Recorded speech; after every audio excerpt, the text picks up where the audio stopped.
Nathaniel Ashford ruled a $8 billion empire with an iron fist and a frozen heart. At 32, the untouchable CEO inspired fear in every boardroom, until one underground café changed everything. When Luna Chen, a trauma survivor turned artist, served him coffee with a side of magic, she cracked through walls he'd built for 5 years. Hello, beautiful souls. Tonight's story will take you on a journey where hearts are tested and destinies collide. Let's dig in. The crystal tumbler shattered against the marble floor, whiskey spreading like blood across Nathaniel Ashford's penthouse office. His steel-gray eyes never left the floor-to-ceiling windows where Manhattan glittered 42 stories below, each light a reminder of the empire he'd built from ash and ambition. "Get out," he said to the trembling board member who dared suggest he was becoming disconnected from humanity.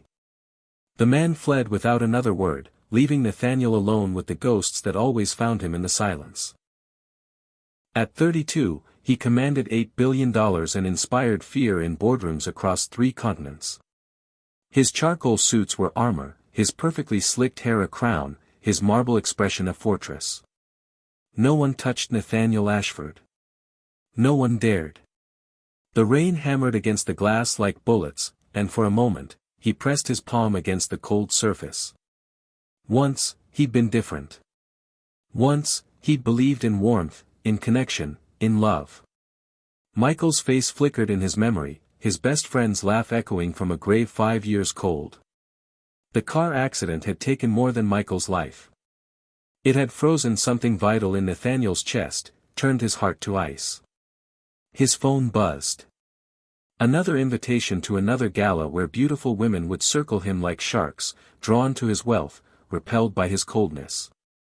He deleted it without reading. The intercom crackled. "Mr. Ashford, your car is waiting. Cancel my appointments." The words came out sharper than intended. "Sir, you have the Morrison acquisition at. Cancel. Everything." For the first time in 5 years, Nathaniel Ashford left his tower without destination or purpose. The autumn air bit at his face as he walked streets he'd never noticed, following instincts he'd buried beneath calculated decisions and hostile takeovers. The sound reached him first.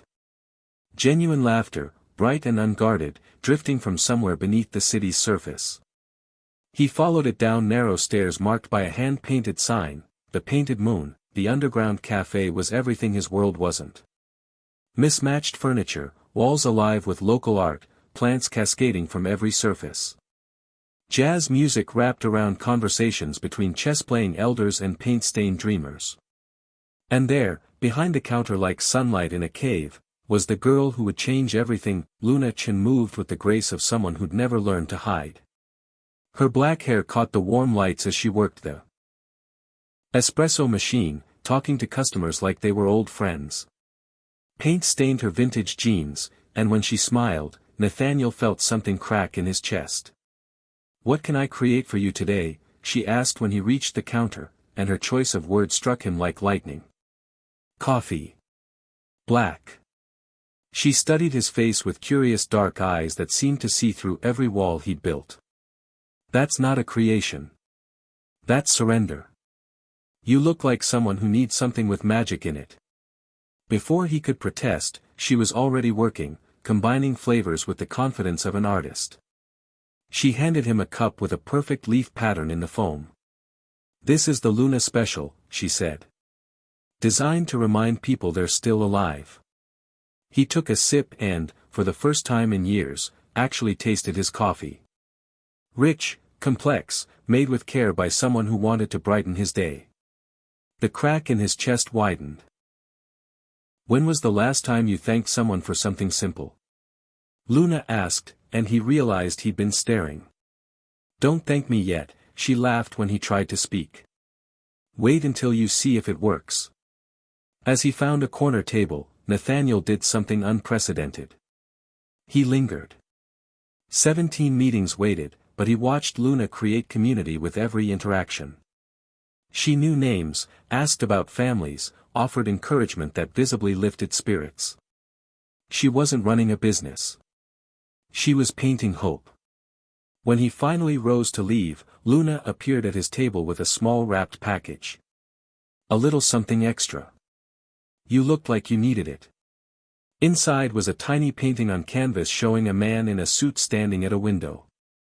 But instead of his reflection, the glass showed a young boy flying a red kite. I paint what I see, Luna explained. Sometimes people forget who they used to be. Nathaniel stared at the image, remembering 8 years old, an infinite sky and the belief that anything was possible. How much do I owe you? Luna shook her head. Some things can't be bought. But if you want to pay me back, just remember to fly the kite once in a while. As he climbed back toward his tower of glass and steel, the painting burned against his chest like a secret. For the first time in years, he noticed autumn leaves dancing in the wind, heard children's laughter, smelled fresh bread from corner bakeries. But more than anything, he couldn't stop thinking about the girl who'd seen through his walls in minutes and reminded him that somewhere beneath the ice, he was still human. 3 days passed before he found himself standing outside the painted moon again, his usual armor replaced by dark jeans and a forgotten sweater. As he descended those narrow stairs, he felt like he was entering another universe. This time, when Luna spotted him, her smile could have powered the entire city. Well, look who decided to come back. Did the magic work? I kept thinking about the painting, Nathaniel admitted, the words feeling foreign on his tongue. And the kite. I haven't flown one yet. Luna's laugh was like wind chimes in a gentle breeze. Well, Rome wasn't built in a day. What can I create for you today? Surprise me, he said, words that would have been impossible a week ago. As Luna worked her magic behind the counter, her friend Sophie approached his table. Purple hair, vintage glasses, everything Luna wasn't but clearly devoted to her. You're the billionaire everyone's talking about, Sophie said, settling into the opposite chair. Nathaniel Ashford, right? He tensed, waiting for the usual reaction, fear, greed, or calculating interest. Instead, Sophie just looked thoughtful. Luna doesn't know who you are. She doesn't read business magazines or follow celebrity news. To her, you're just a sad man in expensive clothes who needed better coffee. Is that what she said? No, that's what I'm saying. Sophie grinned. Luna said you were someone who'd forgotten how to dream. She likes people like that. She thinks they're the most interesting to wake up. Luna returned with a drink that looked like liquid autumn, golden brown with swirls of caramel and foam art resembling a phoenix rising from flames. This is called second chances, she said, settling across from him. I was experimenting with new flavors. As he tasted the drink, Luna pulled out a sketchbook and began drawing. Her hands moved with confident strokes, capturing something deeper than his appearance. What are you drawing? The person hiding behind the person, she said without looking up. Everyone has layers. Most people only show the surface. But artists learn to see deeper. For 20 minutes, they sat in comfortable silence. Luna sketched while Nathaniel watched her work, mesmerized by her focus. When she finally turned the paper toward him, his breath caught. The drawing showed him, but not as others saw him. This version was younger, more vulnerable, with eyes that held pain instead of ice. It was him before Michael died, before he'd learned that caring meant losing everything. How did you? He began. You carry it in your shoulders, Luna said softly. The weight of something you blame yourself for. I've seen it before. Her words cut too close to bone. Nathaniel stood abruptly, the chair scraping against worn wood. I should go. But Luna's hand touched his wrist, the first human contact he'd allowed in years. Her skin was warm, alive, and he froze. Running won't make it disappear, she said. Trust me. I've tried. Something in her voice made him look closer. Beneath her brightness, he caught a glimpse of shadows, of secrets carefully hidden behind paint-stained smiles. What are you running from? He asked. Luna's hand dropped. For a moment, her mask slipped, revealing depths of pain that matched his own. That's a conversation for another day. She stood, suddenly distant. Sophie, can you cover for me? I need some air. As Luna disappeared up the stairs, Sophie watched Nathaniel with calculating eyes. She's been hurt, Sophie said quietly. Badly. By someone who was supposed to protect her. So whatever game you think you're playing, whatever corporate takeover bullshit you've got planned, walk away now. She doesn't deserve more damage. I'm not playing any game. Good. Because Luna Chen is the best person I know, and if you hurt her, I'll make sure your empire crumbles. The threat should have amused him.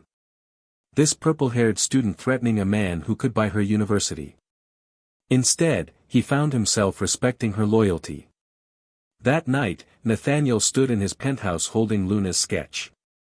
His reflection in the window showed the Ice King the world knew, but the drawing revealed the broken man beneath. For the first time in years, he allowed himself to remember. Michael, laughing as they worked 18-hour days in that garage, living on dreams and instant noodles. Michael, believing they could change the world. Michael, lying in a hospital bed, whispering with his last breath, "Don't let this make you cold, Nate. Promise me." Nathaniel had broken that promise every day since. His phone rang.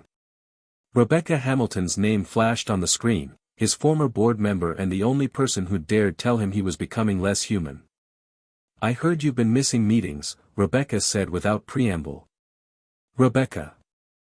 There are rumors, Nathaniel. People are talking about you wandering the streets, visiting coffee shops. The board is concerned about your stability. Let them be concerned. This isn't like you. What's changed?"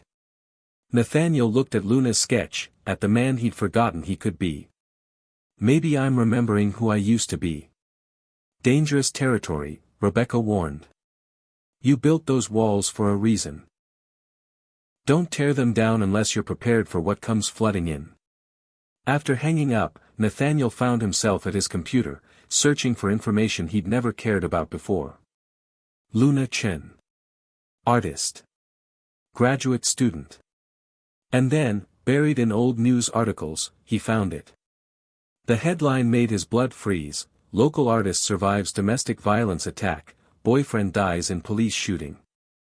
The photo showed Luna in a hospital bed, her face bruised beyond recognition, her left arm in a cast.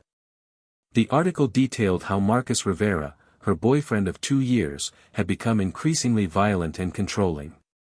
The final attack had left Luna hospitalized for 3 weeks. When police arrived, Marcus had refused to surrender his weapon.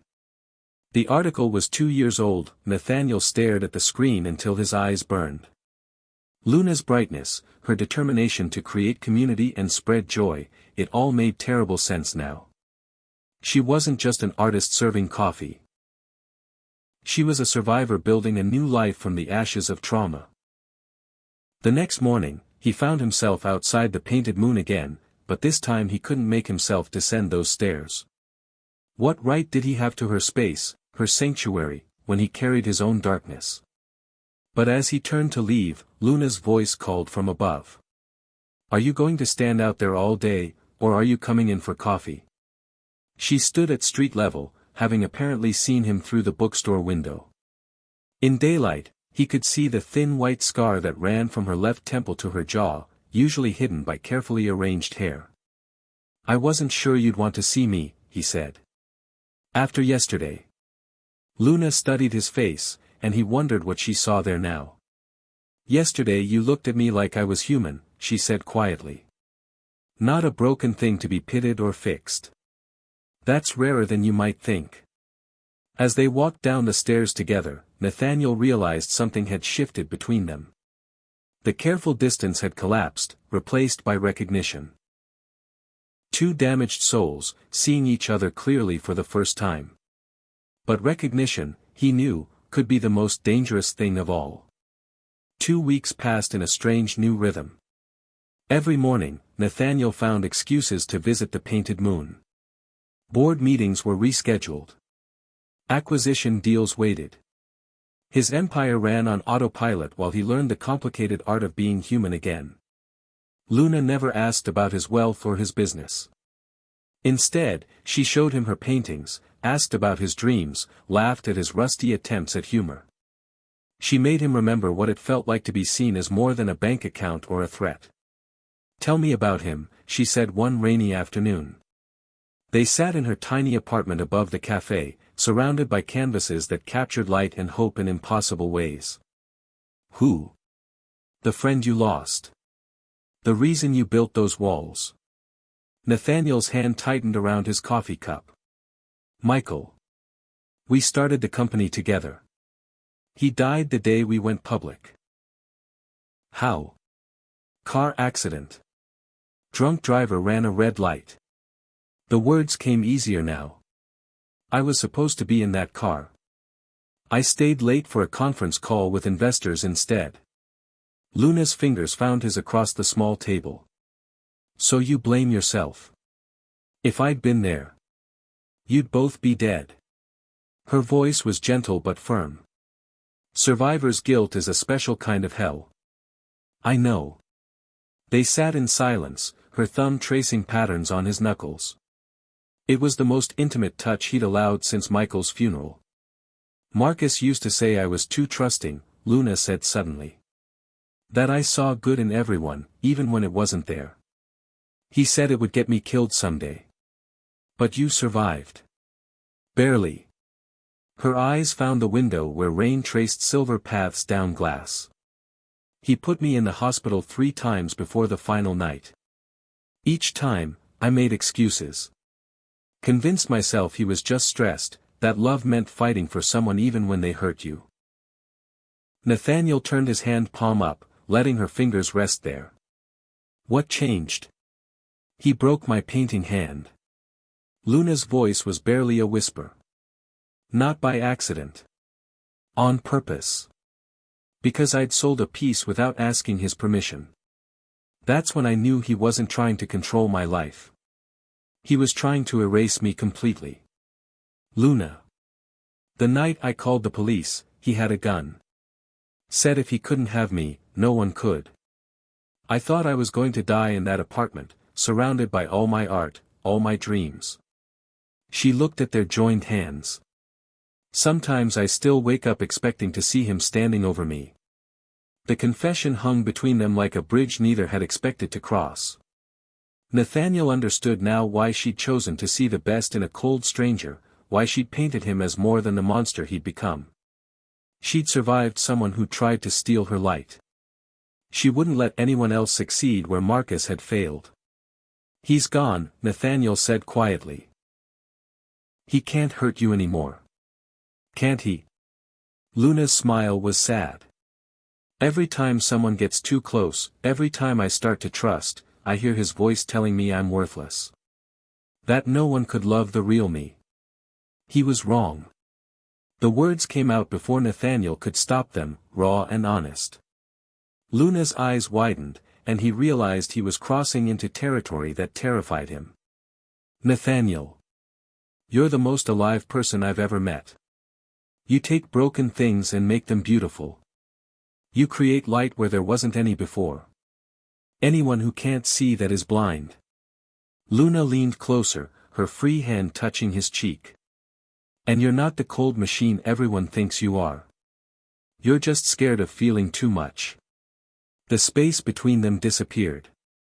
When Luna's lips touched his, it was gentle at first, tentative. But when Nathaniel kissed her back, 5 years of frozen emotion cracked open like ice in spring. They broke apart breathing hard, foreheads touching. "This is dangerous," Nathaniel whispered. "Everything worth having is dangerous." That night, Luna fell asleep against his chest while rain drummed against her windows. Nathaniel lay awake, memorizing the weight of her, the sound of her breathing, the impossible fact that someone could trust him enough to be this vulnerable. His phone buzzed with messages from his assistant, his board, his lawyers. The empire demanded attention. But for the first time since Michael's death, Nathaniel chose something else. He chose to stay. Dawn was breaking when Luna stirred, her fingers tracing patterns on his chest. "I need to tell you something," she said, her voice careful. "About that night with Marcus. About why the police shot him." Nathaniel's hand stilled in her hair. "You don't have to, he didn't just threaten to kill me." Luna's words came faster now, like she was afraid of losing courage. "He'd already killed someone else. His ex-girlfriend, Sarah. She'd tried to leave him 6 months before me. They found her body after he died." The room went cold. "Luna." "I knew. Deep down, I knew something had happened to Sarah. But I convinced myself I was being paranoid, that Marcus was capable of violence but not murder." She sat up, wrapping her arms around her knees. "If I'd spoken up sooner, if I'd told someone what I suspected, Sarah would still be dead, and you'd be dead too. You don't know that." "Yes, I do." Nathaniel pulled her back down, holding her tight. "You survived a killer, Luna. That makes you the strongest person I know." But even as he spoke the comforting words, a chill ran down Nathaniel's spine. Because he recognized the guilt in Luna's voice, the weight of choices made and unmade. It matched his own perfectly. They were both carrying ghosts.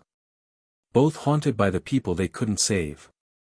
Later that morning, as Luna showered, Nathaniel's phone rang. Rebecca Hamilton's name flashed on the screen.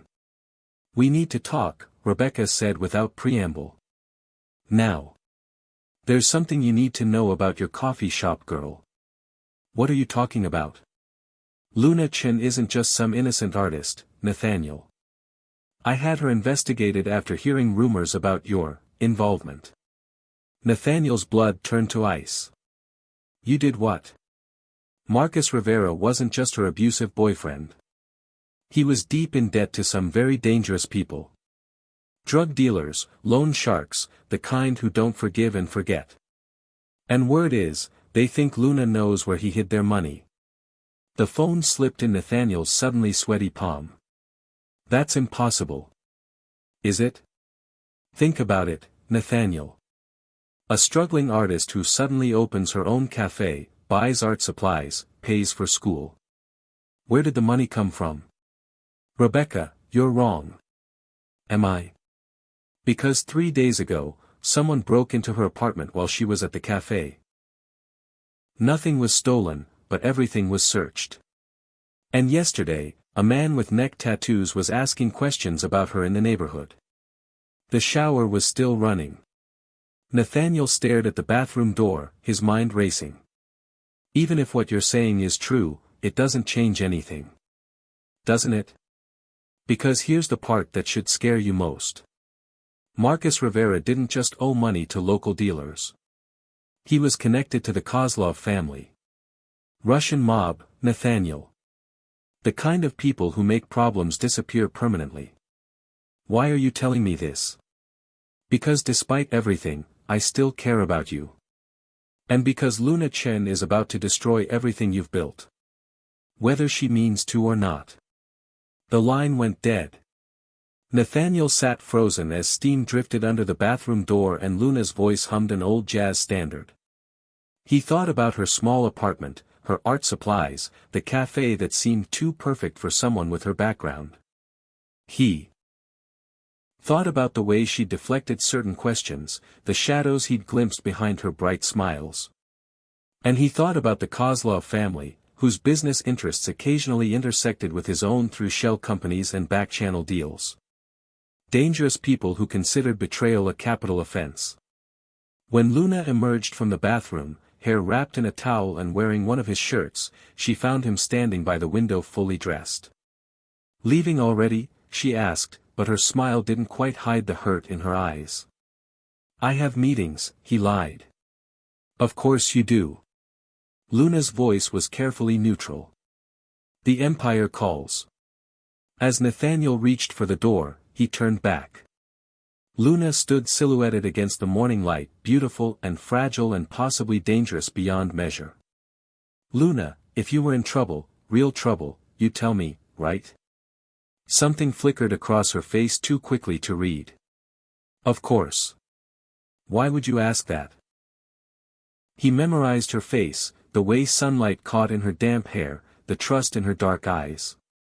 Because whether Rebecca was right or wrong, whether Luna was innocent or guilty, he was already too deep to turn back. No reason. I'll see you tonight. But as the door closed between them, Nathaniel wondered if he'd just lied to the woman he was falling in love with, or if she'd been lying to him all along. Nathaniel didn't return to the Painted Moon that night. Or the next. He threw himself into board meetings and acquisition deals, trying to drown Rebecca's warnings in familiar coldness. But Luna's absence ached like a phantom limb. On the third day, she appeared at his office. James Morrison, his assistant, looked terrified as he announced her arrival. No one visited Nathaniel Ashford uninvited. No one made it past security without appointments scheduled weeks in advance. Luna stood in his cathedral of glass and steel wearing paint-stained jeans and a defiant expression. She looked impossibly small against the floor-to-ceiling windows, but her presence filled the room. "Nice place," she said, taking in the stark minimalism. "Very you. Cold, expensive, and completely empty of personality. How did you get up here?" "I told them I was your girlfriend." Her smile was sharp. Funny how money opens doors even for coffee shop girls. Nathaniel's jaw tightened. "Luna, you shouldn't be here." "Why?" "Because it doesn't fit your neat little compartments. The billionaire and the artist, never the twain shall meet."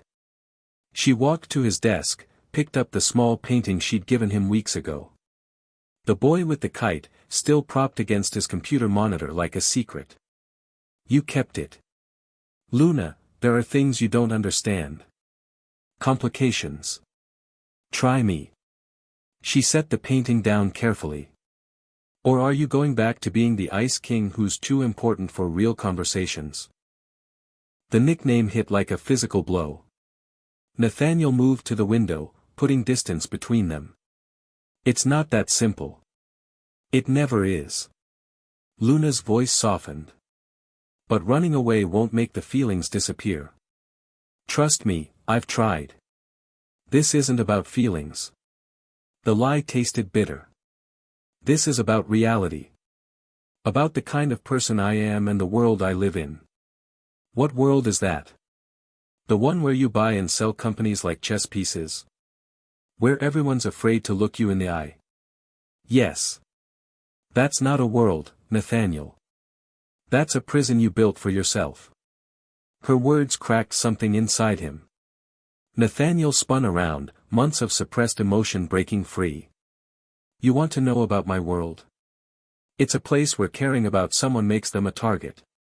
Where showing weakness gets you destroyed. Where everyone you trust eventually leaves you alone." "I'm not everyone." "Aren't you?" The question hung between them like a blade. "Tell me about the money, Luna." Her face went very still. "What money?" "The café. The art supplies. Your apartment. Where did it all come from?" Luna's eyes flashed. "Are you having me investigated? Answer the question. Go to hell." She turned to leave, but Nathaniel's voice stopped her at the door. Marcus Rivera was connected to the Russian mob. He owed them money when he died. A lot of money. Luna's shoulders went rigid. When she faced him again, her expression was unreadable. "Who told you that? Does it matter? Is it true?" For a long moment, Luna just stared at him. Then she laughed, a sound like breaking glass. "You really want to know? Fine. Yes, Marcus had debts. Yes, some very dangerous people think I know where their money is. And yes, I've been looking over my shoulder for 2 years, wondering when they'd find me. Luna, but here's the part your investigators probably missed. I don't have their money. I never did. Marcus spent every penny on drugs and gambling before he died. The only thing he left me was trauma and a target on my back. Then how? The cafe, the apartment, everything. I worked 3 jobs for 2 years. Saved every penny. Sold paintings to tourists for $20 each. I built my new life one coffee cup at a time because the alternative was giving up and dying. Nathaniel felt the ground shifting beneath him. Why didn't you tell me? Tell you what? That I'm being hunted by the Russian mob. That every day I wake up wondering if today's the day they decide to torture the truth out of me. Luna's voice cracked. Or maybe I should have mentioned that everyone I care about becomes collateral damage. Is that the kind of pillow talk you were looking for? I could protect you. From the Kozlovs? With what, money? Luna shook her head. You really don't understand the world you think you live in, do you? Before Nathaniel could respond, his office door burst open. James Morrison stumbled in, his face white with terror. Behind him came 3 men in expensive suits, their faces professionally blank. Mr. Ashford, the leader said in a slight Russian accent. We need to talk. Nathaniel recognized Viktor Kozlov from intelligence reports, though they'd never met directly. Mid-40s, silver-haired, with the kind of calm demeanor that made him more dangerous than any screaming psychopath. Gentlemen, Nathaniel said carefully. I wasn't expecting visitors. No, I imagine not. Victor's eyes found Luna, who had gone very pale. Hello, Luna. You've been difficult to locate. I don't have your money, Luna said quietly.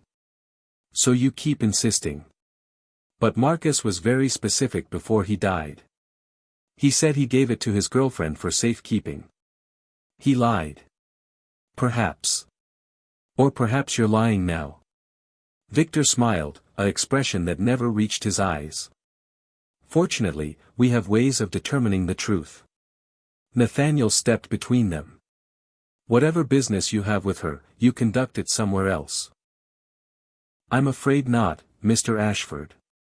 You see, your relationship with Miss Chen has made this our business too. We can't have loose ends, especially ones connected to men of your influence. You're making a mistake. The only mistake, Victor said, is yours. Falling in love with a woman who's been lying to you from the beginning. Victor, please, Luna's voice was desperate. He has nothing to do with this. Doesn't he? Tell me, Luna, did you seek out Mr. Ashford randomly? Or did you perhaps know who he was when he walked into your little café?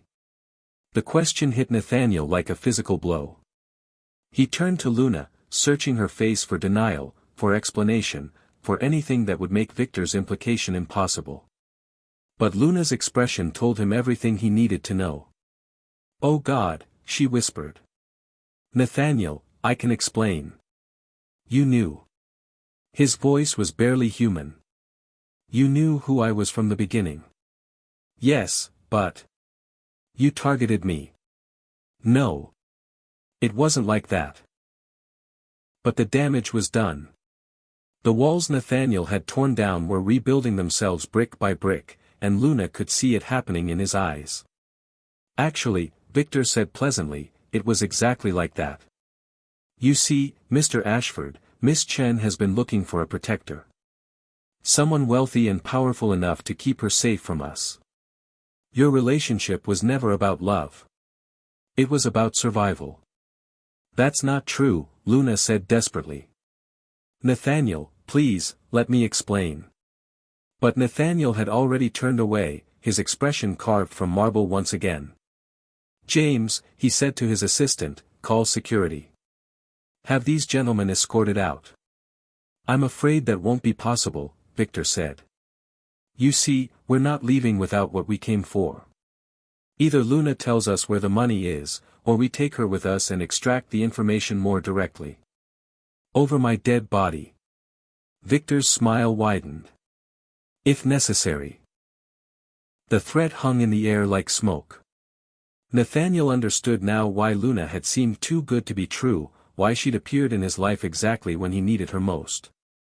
It had all been orchestrated, a beautiful lie wrapped around a desperate truth. But even knowing that, even feeling the betrayal like acid in his veins, he couldn't let Victor take her. How much? Nathaniel asked. Excuse me. The money Marcus owed. How much? $3 million. Done. Wire instructions. Victor looked genuinely surprised. Mr. Ashford, you would pay $3 million for a woman who's been using you? Nathaniel's eyes never left Luna's face, memorizing her features one last time. Consider it a business expense. The cost of learning an important lesson. And what lesson is that? That some mistakes are worth making. As Victor's men prepared to leave, now that payment had been arranged, Luna stepped toward Nathaniel with tears streaming down her face. Please, she whispered. Let me explain. It started as survival, but it became real. What we had was real. Nathaniel's voice was winter itself. Nothing about you was real. That's not true. Get out. Nathaniel. Get out. The words echoed off glass and steel. Luna flinched as if he'd struck her, but she didn't move. I love you, she said quietly. That was never part of the plan.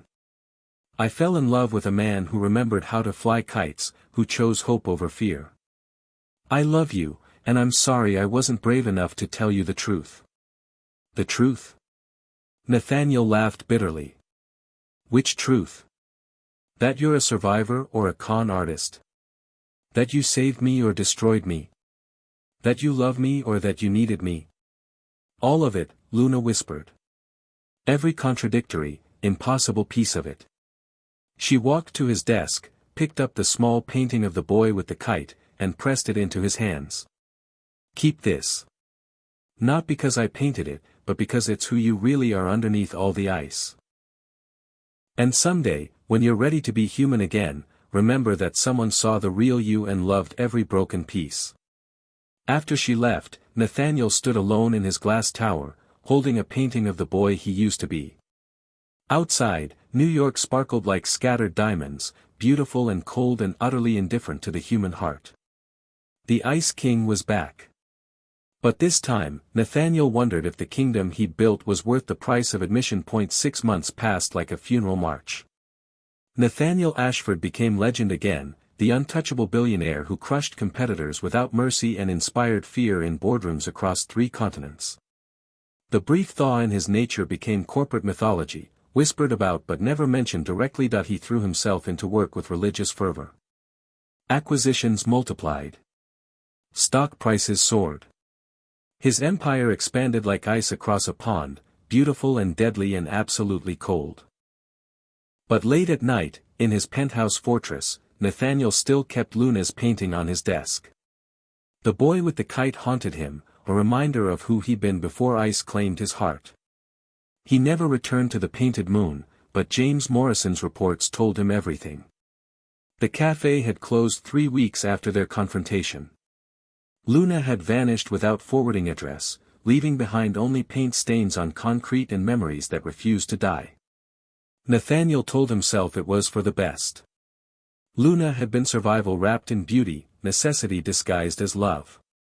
The betrayal still burned like acid in his chest, but logic insisted he'd dodged a bullet meant for his heart. Then Rebecca Hamilton walked into his office on a rain-soaked Tuesday with a manila folder that would shatter everything he thought he knew. I owe you an apology, Rebecca said, settling into the chair across from his desk. And an explanation. Rebecca, I don't have time for. Luna Chen never targeted you. The words hit like lightning. Everything I told you about her seeking you out, about her needing protection, it was all wrong. Nathaniel's hand stilled on his keyboard. What are you talking about? I had her investigated more thoroughly after your falling out. The timeline doesn't work, Nathaniel. She opened the painted moon 8 months before you ever walked through those doors. She'd been building her new life piece by piece, coffee cup by coffee cup, exactly like she told you. The air in the room grew thin. Then why? Why did she know who you were? Because Viktor Kozlov told her. The night before you met. Rebecca opened the folder, revealing surveillance photos. He'd been watching her for months, waiting for the right moment to make his move. When he learned about your visits, he used them as leverage. Nathaniel stared at the photos showing Luna leaving her apartment with Victor's men. Her face was white with terror, her hands shaking as she got into their car. He threatened her, Rebecca continued. Told her that if she didn't get close to you, if she didn't become your weakness, he'd kill Sophie. Her best friend. The only family she had left. The world tilted. Nathaniel gripped the edge of his desk as the truth rearranged everything he thought he understood. She was protecting Sophie. She was protecting everyone she cared about. Including you. Rebecca's voice was gentle. Victor knew that getting to Luna meant getting to you. But he also knew that you'd never trust someone who approached you directly. So he forced her to let you find her naturally, then used your feelings against both of you. But she admitted it. She said she knew who I was. Because she was terrified and backed into a corner. Because she'd rather have you hate her than see you destroyed by the Kozlovs. Rebecca leaned forward. Nathaniel, that girl loved you enough to break her own heart to keep you safe. The painting on his desk blurred as tears he hadn't shed in years threatened to fall. Where is she now? Gone. The $3 million you paid Victor bought her freedom and Sophie's safety, but it also made her a pariah. Word spread that she'd been involved with the mob. No gallery would show her work. No school would accept her application. She disappeared into whatever underground railroad helps people like her start over. I have to find her. You can't. She made me promise to tell you this story only after she was safe and settled somewhere new. She didn't want your guilt or your money or your rescue. She wanted you to know the truth and move on. But moving on was impossible. That night, Nathaniel stood at his windows watching the city glitter below, and for the first time in months, he let himself remember Luna's laugh. Her terrible coffee experiments. The way she painted hope onto canvas and served it with foam art. The way she'd chosen his safety over her happiness without hesitation. He thought about Sophie, somewhere in the city, probably wondering why her best friend had vanished.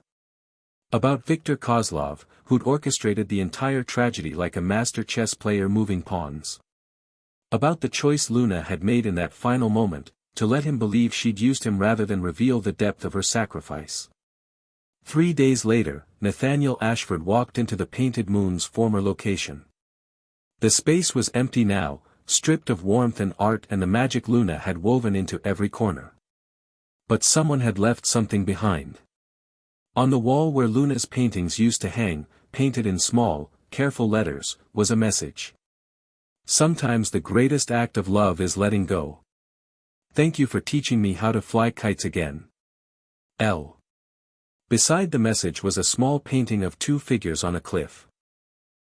One was pushing the other toward the edge, but if you looked carefully, you could see that the first figure was actually jumping, choosing to fall so the second could learn to fly.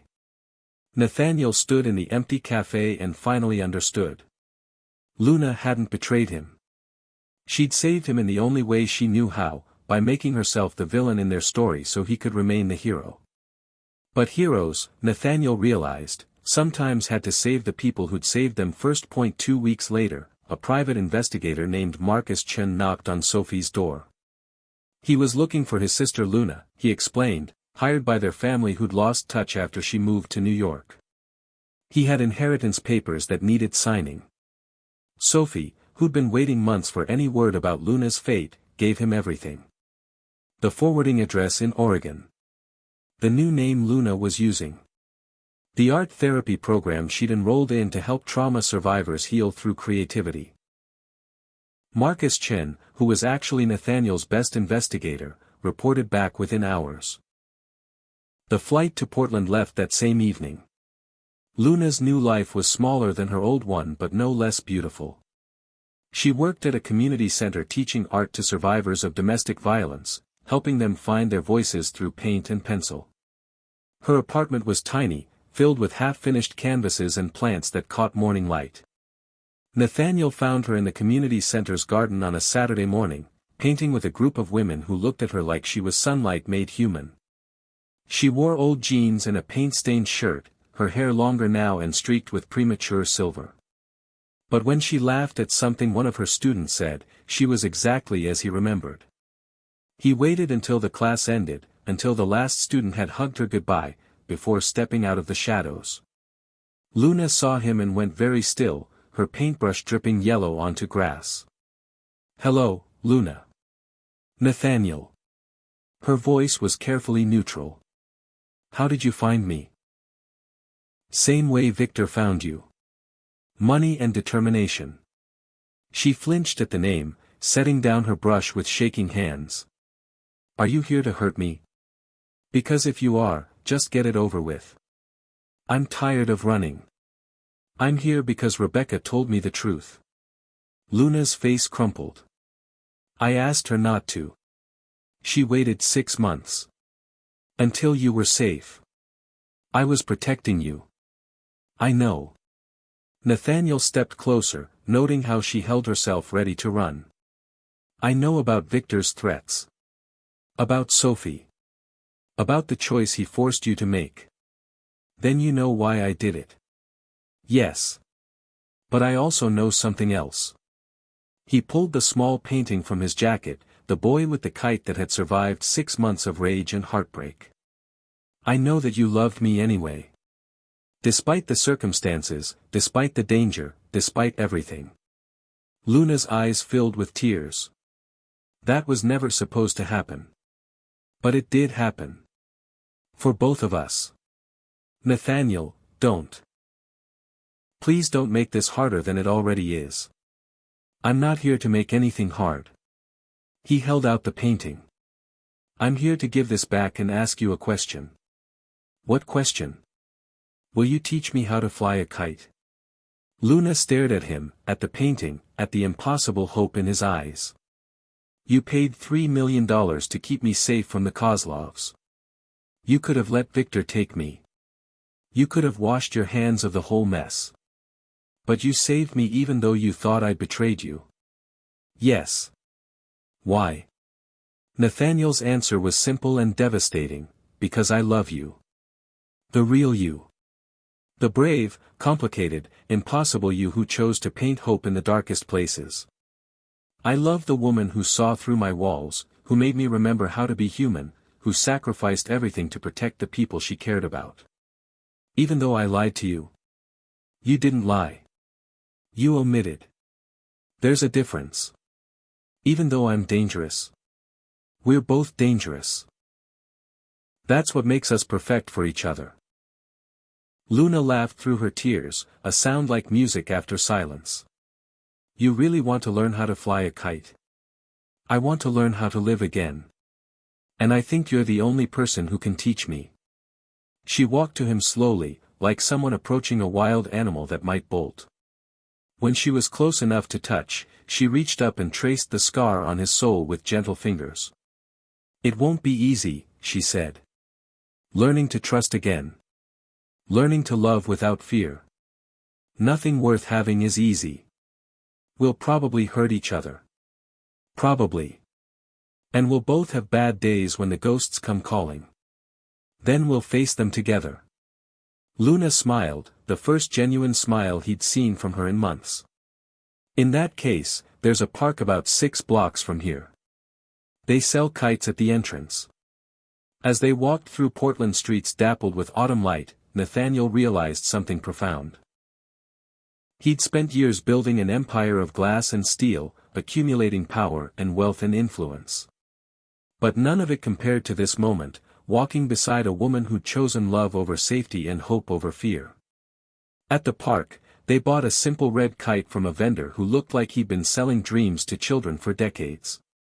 Luna's hands covered Nathaniel's as she showed him how to hold the string, how to read the wind, how to trust that something fragile could rise above the earth and dance with sky. When the kite finally caught air and soared toward clouds, Nathaniel understood why the boy in Luna's painting looked so free.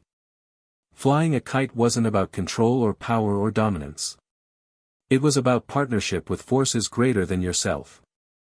It was about holding on tight enough to stay connected but loose enough to allow for flight. It was about love. What happens now? Luna asked as they watched their kite dance against blue sky. Now we go home, Nathaniel said. And we start over. Together. Where is home? Nathaniel looked at the woman beside him, paint-stained and battle-scarred and more beautiful than sunrise, and realized he'd been asking the wrong question all along. Home wasn't a place. It wasn't a penthouse or a café or a city. Home was wherever Luna Chen was brave enough to love a broken billionaire and strong enough to teach him how to fly. Wherever you are, he said simply. And for the first time in 5 years, Nathaniel Ashford smiled like he meant it. The end. Subscribe for more emotionally intense love stories that will keep you on the edge of your seat. Like if this story touched your heart. Comment your thoughts on Luna and Nathaniel's journey. Share with someone who loves complex romance stories.